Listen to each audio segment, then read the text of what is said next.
صل على سيدنا مولانا محمد وبارك وسلم صلوا عليه الصلاة والسلام عليك يا رسول الله عليه الصلاة والسلام. عزیزان ملت اسلامیہ، اللہ رب العزت کا یہ احسان عظیم ہے کہ پاک پروردگار عالم نے ہماری قسمتوں تک پھر ماہ رمضان عطا فرما دیا. ماہ رمضان یہ مہینوں کے اعتبار سے نواں مہینہ تھا، اور یہ وہ مہینہ ہے رمضان جس کا ذکر تنہا اس مہینے کا ذکر اللہ نے قرآن کریم میں فرمایا ہے.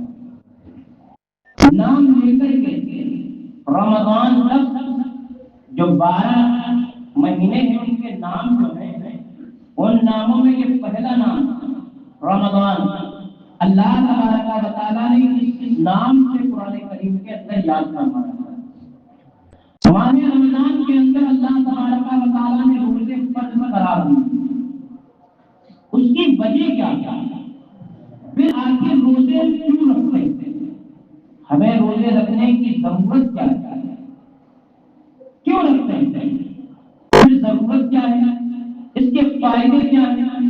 پھر اس کے نقصانات کیا ہے اگر نہ رکھے انسان؟ تو یاد رکھیں میرے پیارے، اللہ تبارک و تعالیٰ جل کریم کا احسان عظیم ہے کہ پاک پروردگار عالم نے جہاں بے شمار نعمتیں عطا فرمائی ہیں، انہی نعمتوں سے عظیم نعمت ماہ رمضان المبارک کا مہینہ ہے. پاک پروردگار عالم نے اسی ماہ مبارک کے اندر ہی کیوں روزہ فرض قرار دیا؟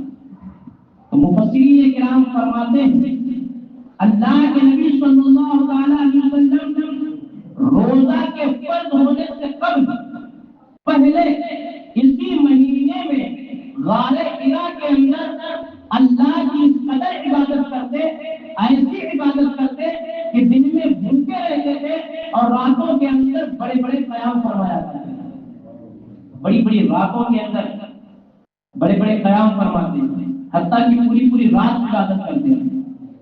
اللہ تبارک جل وجلہ کریم کو یہ ادا اپنے محبوب کی اس قدر پسند آئی کہ میرا محبوب اس مہینے کو انتخاب کیا ہے، اس مہینے کو چنا ہے. اللہ رب العزت نے اپنے محبوب کی رضا پر پاک پروردگار عالم نے اپنے محبوب کی اس ادا کو اپناتے ہوئے اللہ نے اسی مہینے کے اندر روزوں کو فرض قرار دیا. اس کی وجہ کیا ہے؟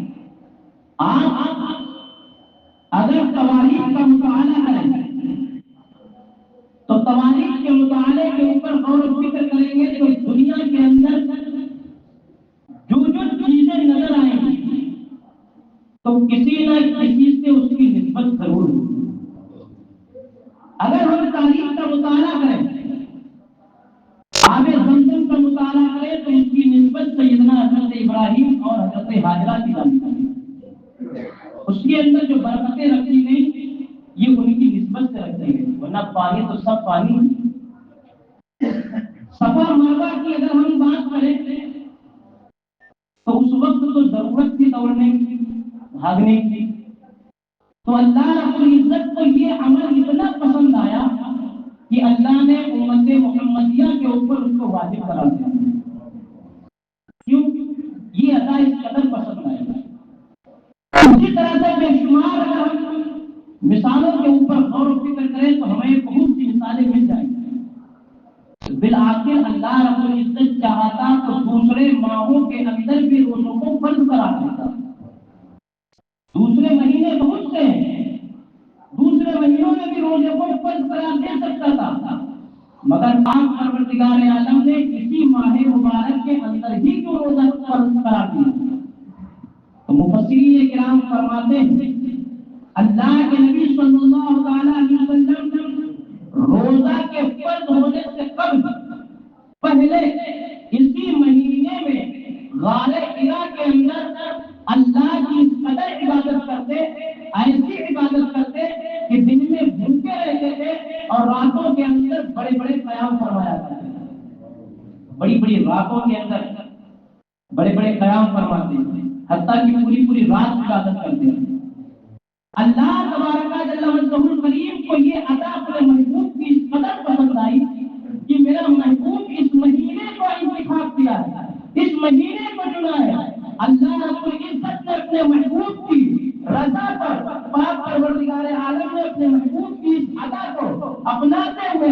اسی مہینے کے اندر روزوں کو فرض قرار دیا۔ سبحان اللہ۔ تو اس مہینے کی فرض ہونے کی وجہ کیا ہے؟ مصطفیٰ علیہ السلام کی نسبت۔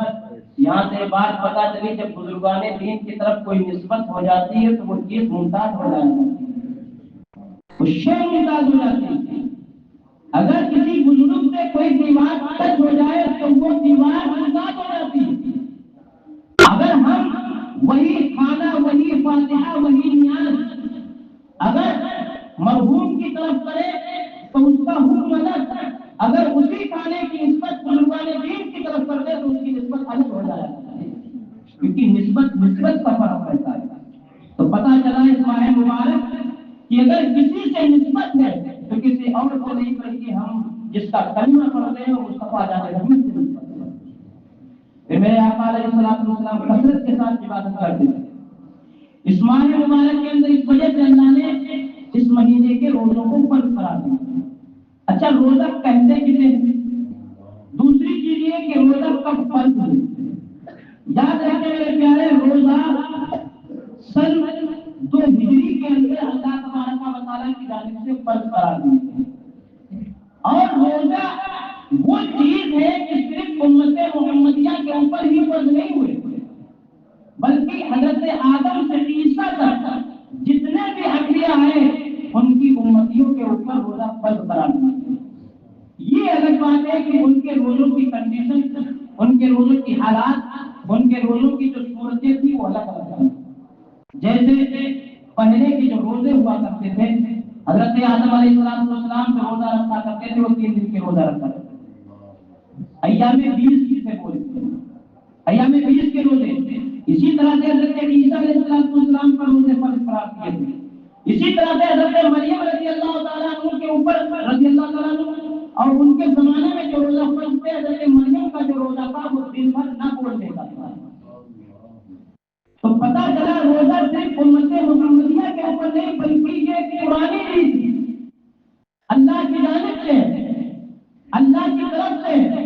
اسی وجہ سے اللہ نے فرمایا یا ایھا الذین آمنوا کتب علیکم الصیام کما کتب علی الذین من قبلکم، اے ایمان والو تم پر روزے فرض کیے گئے جیسے کہ اگلوں پر روزے فرض قرار دیے گئے۔ پتہ چلا یہ ہماری ایک اپنی نہیں ہے، بلکہ ہاں اس مہینے کے اندر کچھ ایسی خصوصیتیں ہیں جو پہلے کے امتیوں کو نہیں ملتی، وہ میں بھی آپ کو خصوصی سے بتاؤں گا۔ تو روزہ دشواری کا نام ہے، روزہ اللہ تبارک و تعالیٰ کی رضا کا نام ہے، کیونکہ روزے کے اندر دشواری ہوتی ہے۔ اللہ نے کیوں فرما دیا کہ ایمان والو تم پر روزے فرض قرار دیے گئے جیسے کہ اگلوں پر فرض تھے؟ اس لیے کہ مومنوں کو تسلی ہو جائے، مومنوں کو تشفی ہو جائے، اور مومن اپنے ذہن میں یہ بات یاد رکھے کہ روزے ہم پر ہی فرض نہیں ہوئے ہیں، روزے ہم پر ہی اللہ نے فرض قرار نہیں دیے، بلکہ ہم جیسے لوگوں پر جو پہلے گزر گئے ان پر بھی فرض قرار دیے گئے۔ اور میں بھی ایک بات نہیں بتاؤں گا، انشاءاللہ آپ کا دل بالکل گارڈن ہو جائے گا انشاءاللہ۔ تو روزے فرض قرار دیے گئے، پھر اللہ نے فرمایا یا ایھا الذین آمنوا کتب علیکم الصیام کما کتب علی الذین من قبلکم۔ اچھا، فرض کیوں قرار دیے؟ اس کی وجہ کیا ہے؟ آخر کیوں فرض قرار دیے؟ اس کا فائدہ کیا ہے؟ اس کا بینیفٹ کیا ہے؟ تو اگر کوئی اور بتاتا تو اس کے اندر شک و شبہ ہو سکتا تھا یہ جھوٹ بول رہا ہے، لیکن آپ اللہ کے کلام سے پوچھے اے رب تو ہی بتا کہ آخر کیوں فرض قرار دیے؟ تو اللہ نے فرمایا وَلَعَلَّكُمْ تَتَّقُونَ، تاکہ تم کامیاب ہو۔ بتائیے کامیابی کی دلیل کون دے رہا ہے؟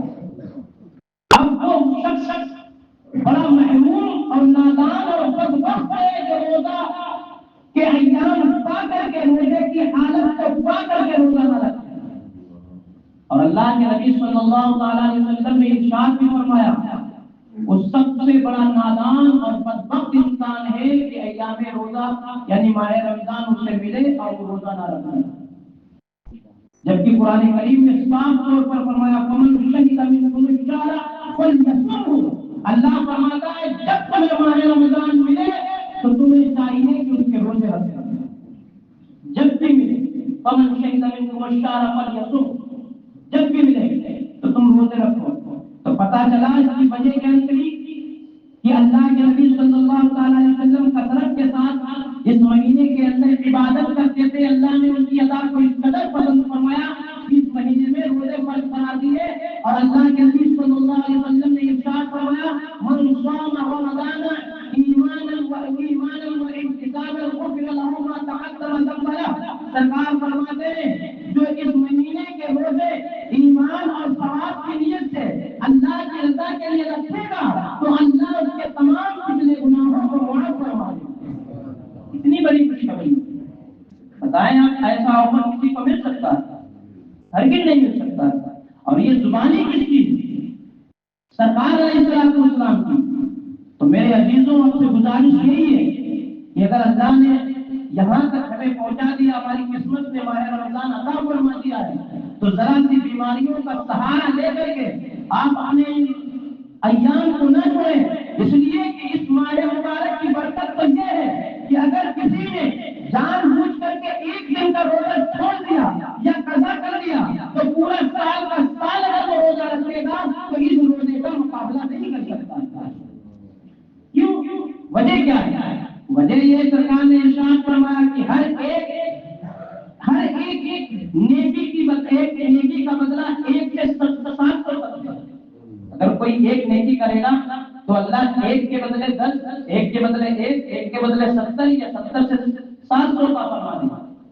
لیکن سرکار فرماتے ہیں ماہ رمضان کا روزہ وہ ہے, سرکار فرماتے ہیں اس کی جزا خود اللہ عطا فرمائے.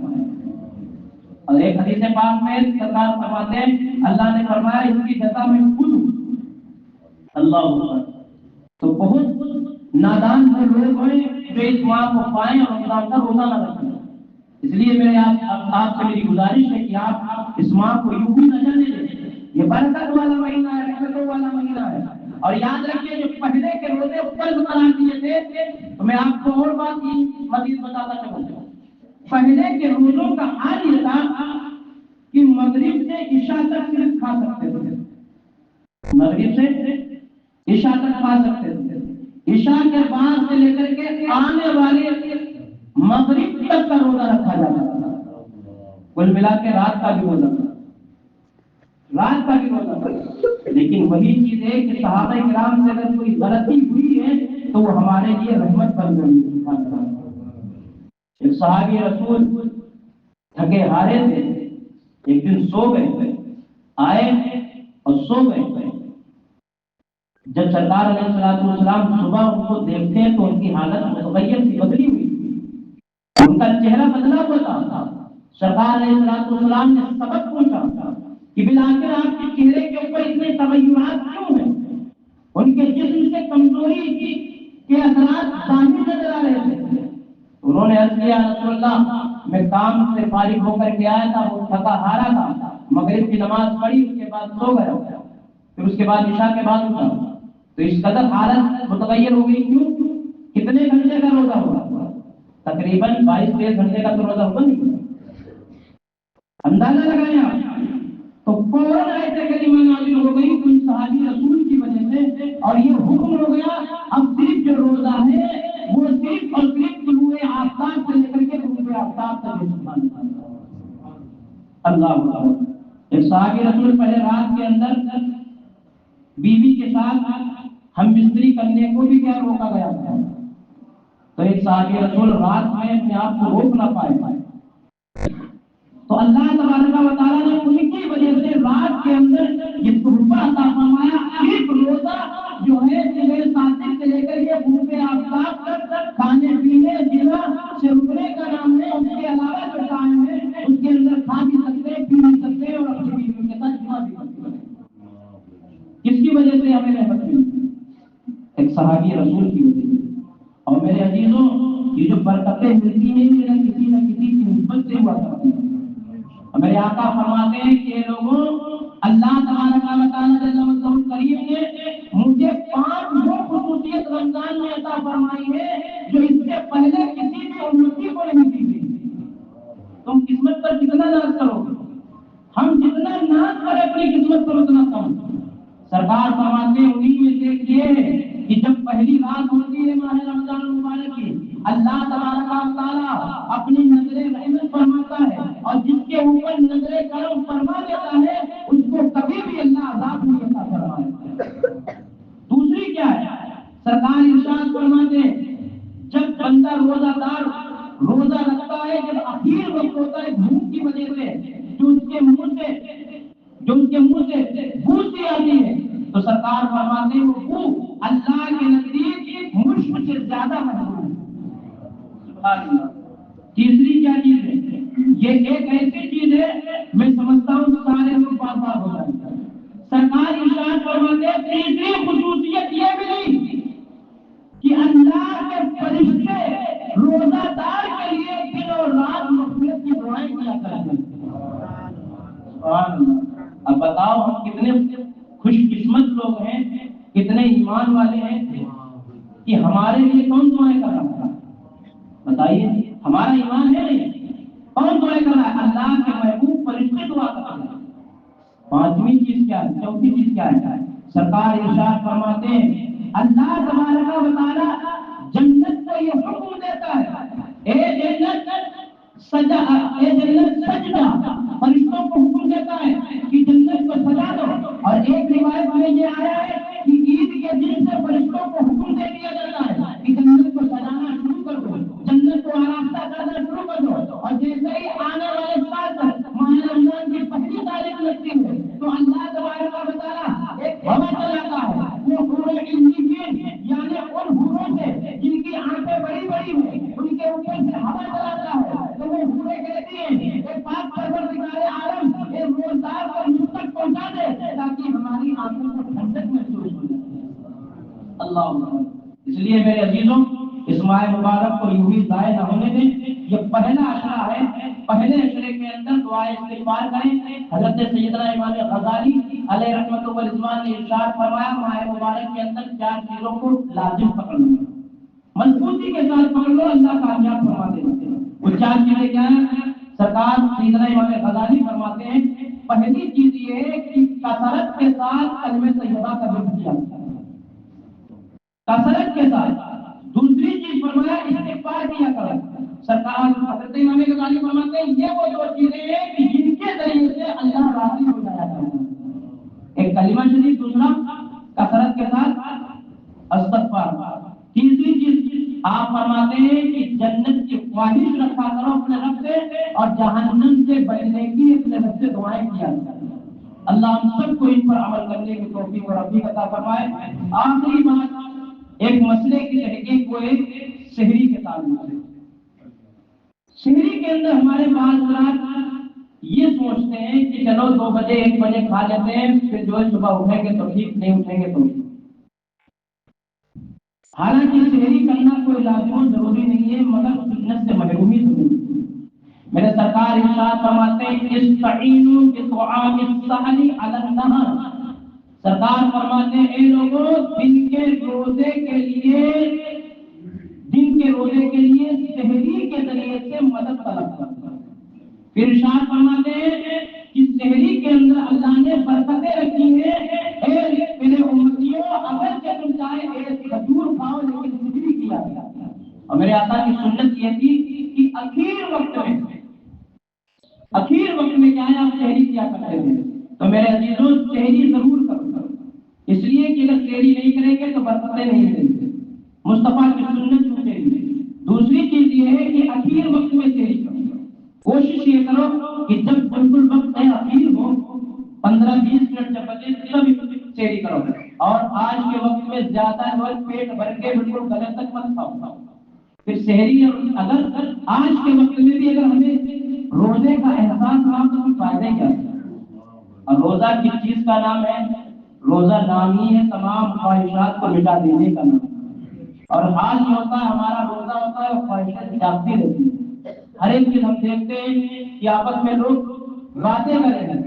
اس لیے میرے عزیزوں سحری بھی کرو اور اپنے آپ کو تمام چیزوں سے بچاؤ۔ اس لیے روزہ دار 3 طرح کا ہوتا ہے۔ پہلا روزہ وہ ہے جو صبح سے لے کر کے شام تک کھانے پینے جینا سے رکے۔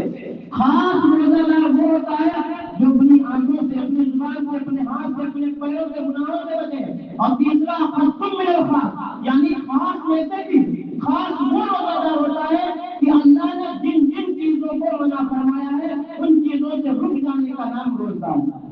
اس لیے میرے عزیزوں، اللہ ہم سب کو توفیق عطا فرمائے اور روزہ رکھنے کی توفیق عطا فرمائے۔